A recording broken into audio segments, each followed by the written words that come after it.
When I was 17 years old, 18 years old, I got involved in a relationship with somebody.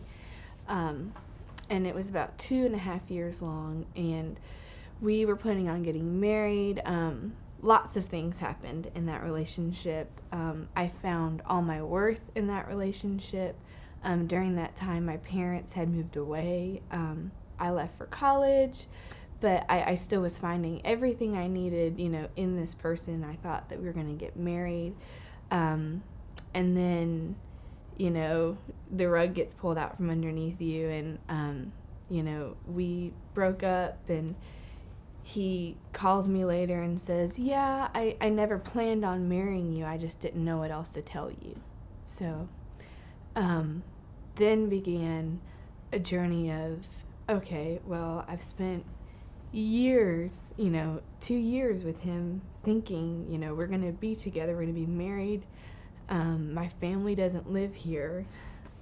I was a believer. I just hadn't been placing it in the right places, my identity in Christ. So I started having relationships with men that weren't really relationships, but they were more physical relationships. I was in control because I wasn't really in relationship with them, and so they couldn't reject me.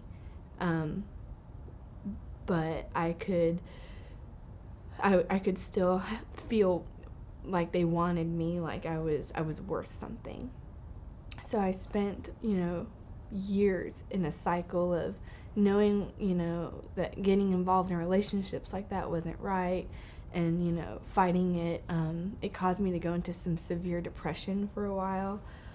But, all along knowing, like Christ is like pulling at me saying, this is not right. This is not where you're supposed to be.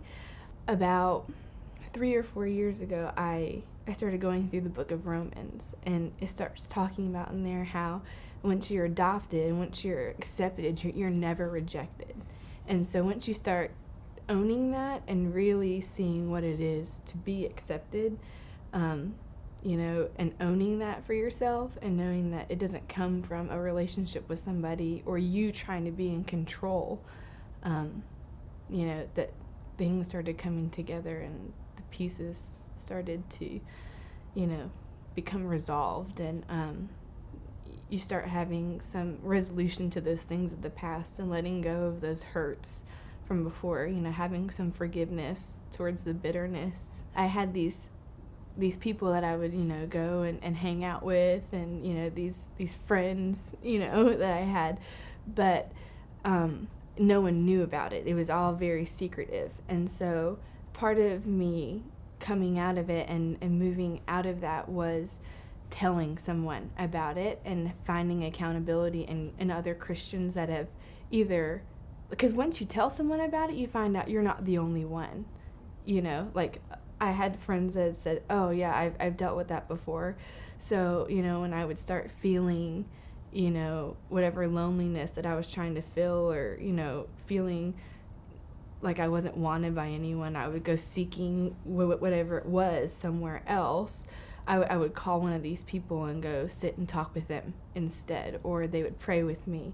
But just seeking other people that, love the Lord and want to come alongside you, because they're out there. They're in your churches. They're, other Christians that have been through that want to help you. They're not going to listen to your story and leave you there